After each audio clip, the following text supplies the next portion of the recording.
Hello dear students, today we are starting the next chapter from section number 2, second last chapter from the second section number 2, that is the chapter number 15 structure of atom and the nuclei. In this chapter we are going to discuss about some atomic concepts. What is the atom, who discovered the atom, then what is the nucleus, what is the nucleons, the elements which are present in the nucleus are called nucleons, proton and neutron are called nucleons combined. Then what is the electron, how is the nature of the electron, who discovers the first atomic model, then how the hydrogen electronic spectrum can be seen. So first of all, what is the introduction to this topic, who discovers the electron or who discovers the atom. Then there are two names of the scientist. One is the Greek philosopher Leucippus and the second is Democritus. They were the first scientists in the 5th century that the matter is made up of individual part called atom. Atom is the individual, so we cannot separate or we cannot make the two parts of the atom. So this is an individual part of the atom. So this was the first theory. Then in 17th century the Dalton gave his atomic theory, almost about the 19th century, earlier to the 19th century. According to Dalton, the matter is made up of indestructible. Indestructible means we cannot destroy the atom. It is indivisible. Indestructible particles. Atom of a given element are identical. All atoms in one element are identical in shape, size. Atoms can combine with the other atoms to form the new substance. So two atoms combine to form a new substance. So this is the conclusion of the Dalton's theory. Then the J.J. Thomson was the very important scientist. He was discovered the element of the atom, that is the electrons, in 1887. What is the conclusion of these theories? That the atom contains the nucleus whose size is about 1 lakh times smaller than that of the atom. The nucleus contains positive charge element as well as negative charge, neutral element. The 99.9% of the mass and the total positive charge is confined in the nucleus. So as we know the Rutherford theory, what is the nature of the atom? Then in the nucleus there is a positive charged proton and neutral neutrons are combined at a single place, while in the circular path the electrons are revolving. So this is the final and the very updated nature of the atomic theory or the nature of the atom. Okay, in this chapter we are going to discuss about the nucleus and the forces that keeps the elements intact. Then radioactive disintegration, about the energy that combines these atoms. The first model about the atomic theory is Thomson's atomic model. Thomson proposed his model in 1903. According to this model, an atom is a sphere having uniform positive charge and the electrons are embedded. So Thomson considered the atom is like a watermelon. In watermelon, how is the nature? It is like a sphere, atom is like a sphere, and the negative electrons are embedded in the atom. Negative electrons are embedded into the atom. So what about the remaining part of the atom? Then it is a positive charge. Maximum part of the atom is a positive charge element, while the negative electrons are embedded in the atom. So this is about the nature of the atom according to Thomson. But this model was later was not accepted and this model is completely changed. So this type of the model he called as referred as a plum pudding model.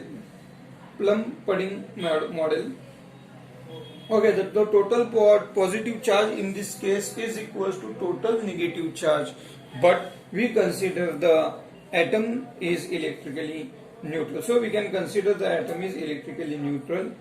The model is also explained the formation of the ions and ionic compounds.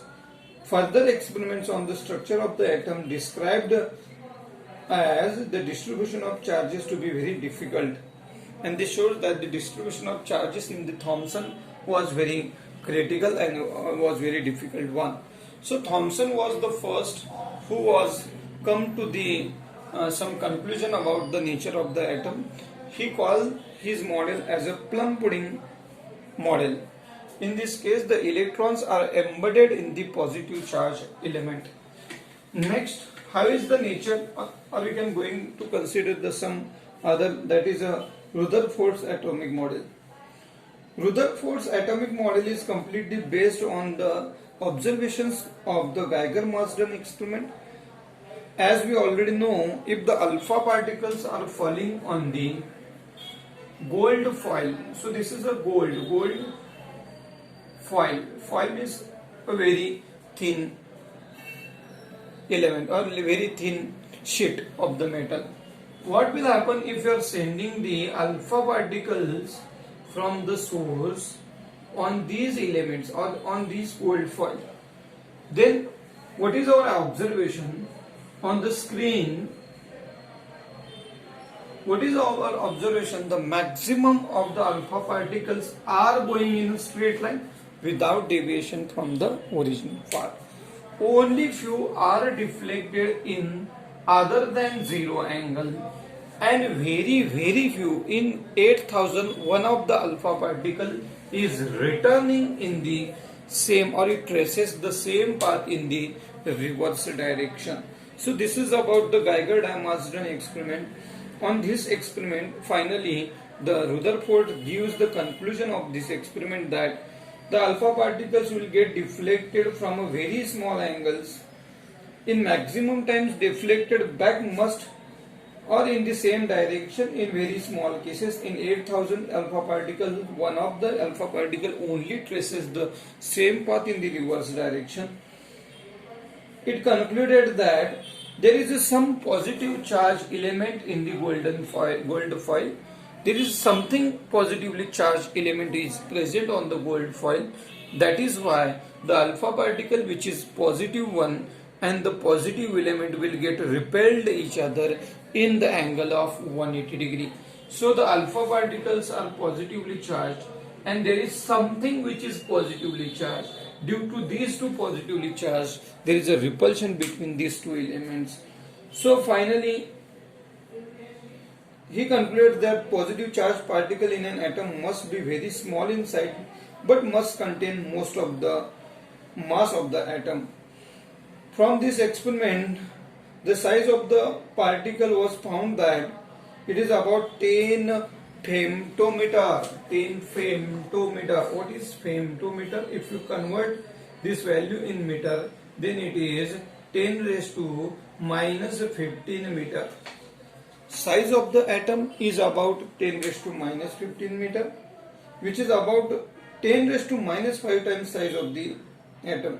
Size of the particle, size of the particle is 10 raised to minus 15 meter, which is about 10 raised to minus 5 times size of the atom. The volume of this particle is about 10 raised to minus 15 times that of the atom. He called the particle the nucleus of the atom. What is there in the gold foil from which the alpha particles will get reflected into the same direction? That part of the gold foil he called as a nucleus. So the main contribution of the Rutherford is that he invented or he discovered the nucleus in the element. So nucleus was the very important contribution or discovery of the Rutherford.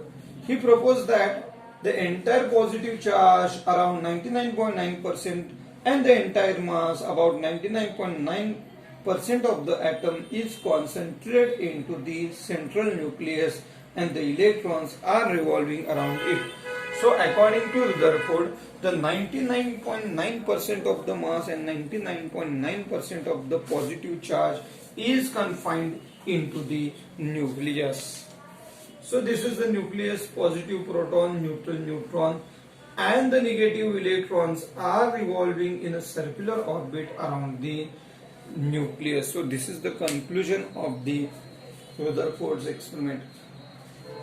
So this structure resembles to the planets which are revolving around the sun in a solar system. The revolution of the electrons was necessary, as without it electrons would fall into the positively charged.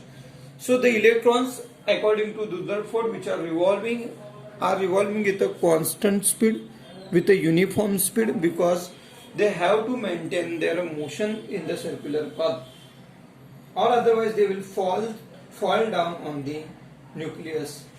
The space between the maximum space between the nucleus and the electron, or the maximum space of the atom, is empty space, because the nucleus and electron confine a very small region of the small space in the atom. So mostly part is empty in the atom. The most particles are alpha particles pass through this empty space. Due to there is a presence of empty space, maximum alpha particles goes undeviated without changing their direction. Very few are in the direct line nucleus, or are extremely close to it, get repelled and get deflected through the large angles. So this is about the Rutherford's experiment from the Gould foil.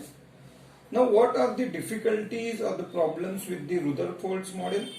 Then according to Maxwell equation, that the accelerated charges emits the electromagnetic radiations.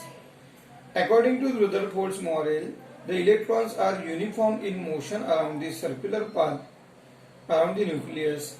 Even though the magnitude of the velocity is constant, the direction continuously changes. So what is the difficulty in the Rutherford's model?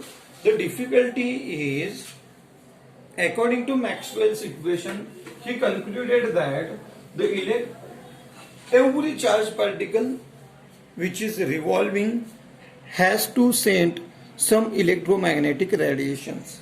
So here the electron, according to Rutherford, is in a uniform motion, but it has to change their direction at every point because it is revolving in a circular path.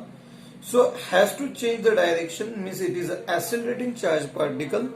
An accelerating charged particle has to send some electromagnetic radiation. If the electrons are sending some electromagnetic radiations, then automatically the energy of the electron goes on decreasing. Due to goes on decreasing the energy of the electron, it might change their orbit close to the nucleus every time after some time, and finally it will fall down on the nucleus. So this is the first deficiency or first indiscrepancy of the Rutherford model, or difficulty in the Rutherford model. But Rutherford could not give a satisfactory explanation for this difficulty, because any element which is revolving has to emit some electromagnetic radiations. But here, if the electrons is emitting some radiations, then finally energy of the electron goes on decreasing and fall down on the nucleus. So Rutherford could not give some satisfactory explanation for this. Then atomic spectra. What is the atomic spectra?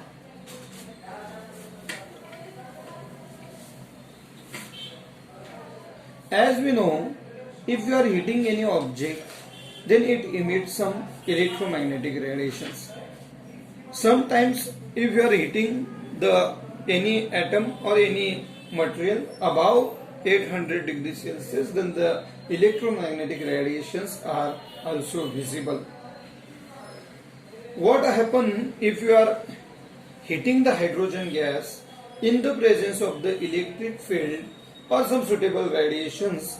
Then these hydrogen gas also emits some characteristics electromagnetic radiations. These characteristics electromagnetic radiations are called characteristics spectrums. Spectrum of the gas. Then what is the characteristic spectrum of the hydrogen gas? The wavelength of the characteristic spectrum. So what is the topic? If you hit the hydrogen gas, then what will happen? After some temperature, it will start emitting some radiations. These radiation produces some spectrum of the hydrogen, and that spectrum is having different wavelengths. What type of the wavelengths it is emitting, and sometimes these radiations are also in the range of the visible. The wavelength is about 410 nanometer. Then the second is 86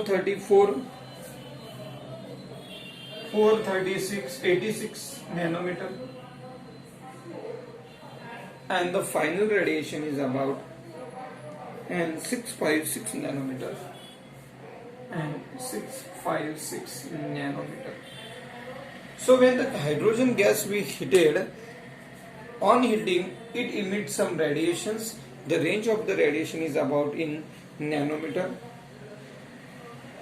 So these lines are called emission lines.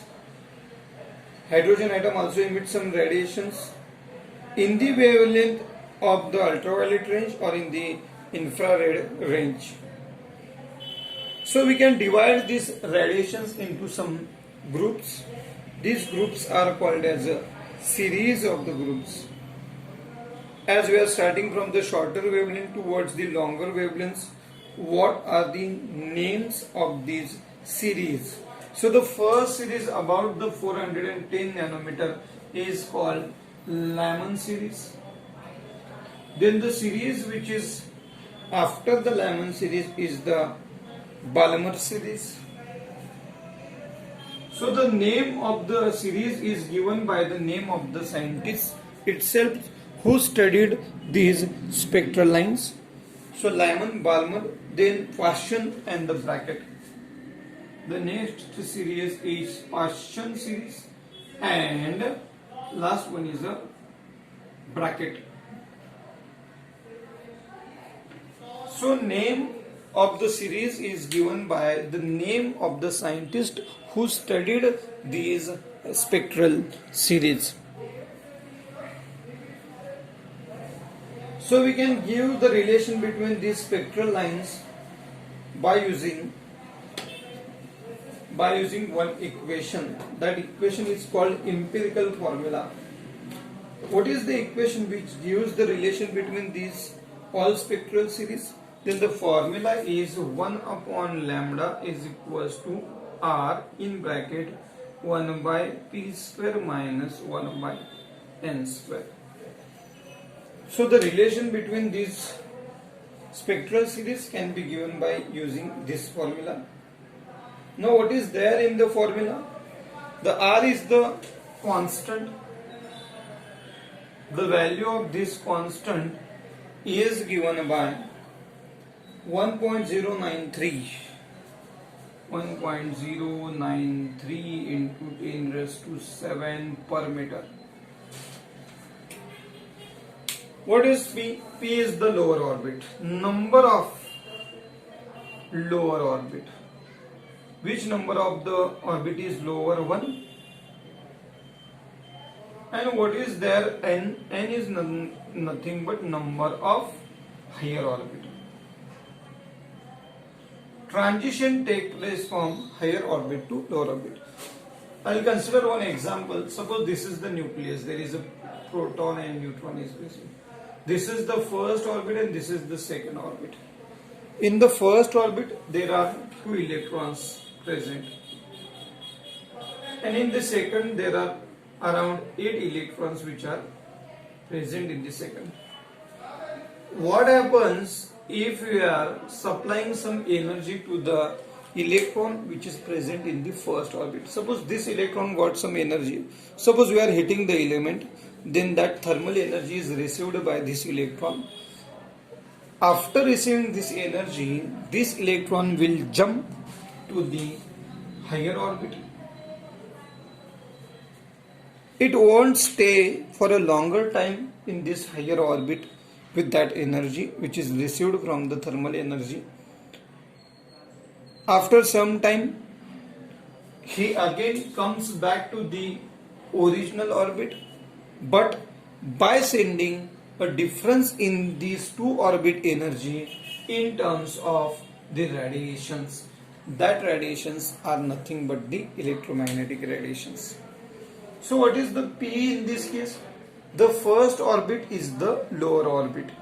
So for this example, what is the P? P is the first orbit. So we can write the value of P as a 1. But what is N? N is the higher orbit. So in this case, what is the higher orbit? The higher orbit is the second orbit. So we can write N is equals to 2. So P is equals to 1 is the lower orbit and N is the 2 is the higher orbit.